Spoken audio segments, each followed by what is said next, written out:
Okay, so good day guys.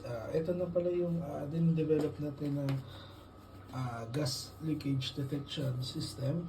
So to update, working good naman na yung ating system. So ang kulang na lang is hindi ko pa na-install dito yung yung ilaw na gagamitin natin, no, na yung light bulb. Pero okay naman. Explain ko lang, meron tayo ditong power supply, so 12 volts. Pasok dito sa tatlong buck converters. So, yung buck converters, siya yung nagre-regulate ng power supply, then nagbibigay ng kuryente sa Arduino at sa iba pang modules, no, kung ilan yung kailangan nila na voltage. Okay? Next, meron tayong Arduino microcontroller. So, ito po yon. Tapos, meron tayo ditong yung gas sensor, MQ2 gas sensor. So, ito yung magde-detect if merong gas leakage. Tapos, meron tayong GSM module.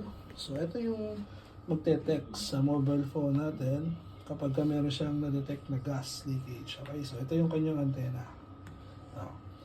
Okay, so dito, meron tayong dalawang relay.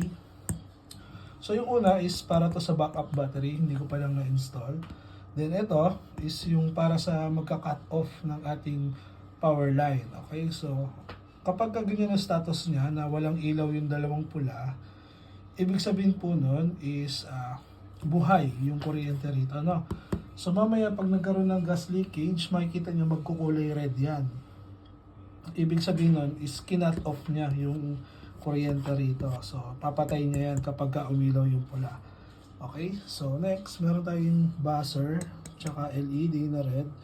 So use lang yan is for notification lang. Okay po. So, restart natin yung system para makita nyo. So, sa una, maglagay ako dyan ng mga blinking na LED para makita nyo na nag-initialize. Okay po. So, once na blinking red to, nag-initialize po yung system. Isa pang palatandaan, yung GSM natin, makikita nyo meron nagbi-blink dyan every 3 seconds. So, ang ibig sabihin nun is connected siya sa network. Pero kapag ang blinking yan is every second, ibig sabihin walang signal. So, ngayon, ibig sabihin po meron naman tayong signal. So, try natin i-restart para makita nyo.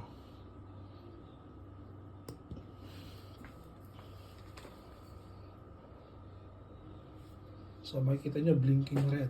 So, nag-initialize. So, i-restart ko lang yung system, ha. Pag tumunog yung buzzer, ibig sabihin nun, running na.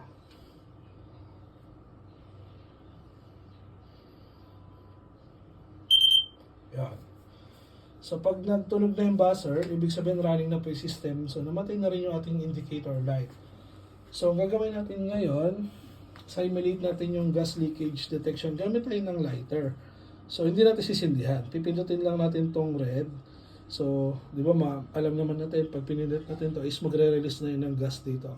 So, dapat ma-detect siya ng system. At dapat, mag-cut yung AC rito. Ibig sabihin ko, pag nabuhay yung relay, mamamatay yung kuryente dyan eh. Tapos ilaw to.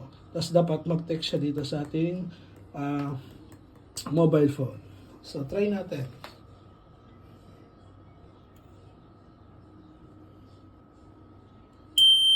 So, yun po. Na-detect niya po yung gas, no?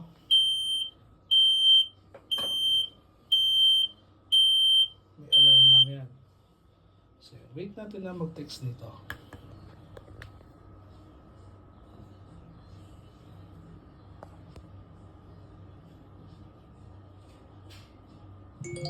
So, yun. Nag-text siya.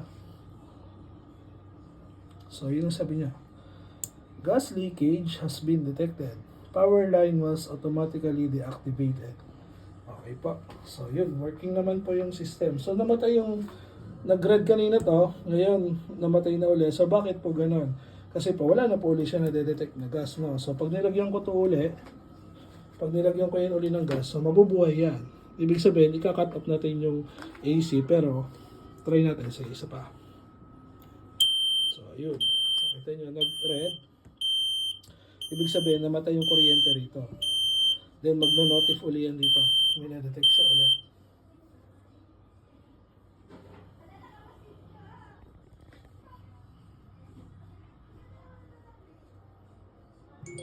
So, yun.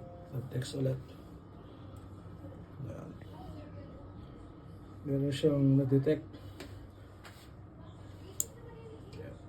So, ganun lang po gumagana yung system natin.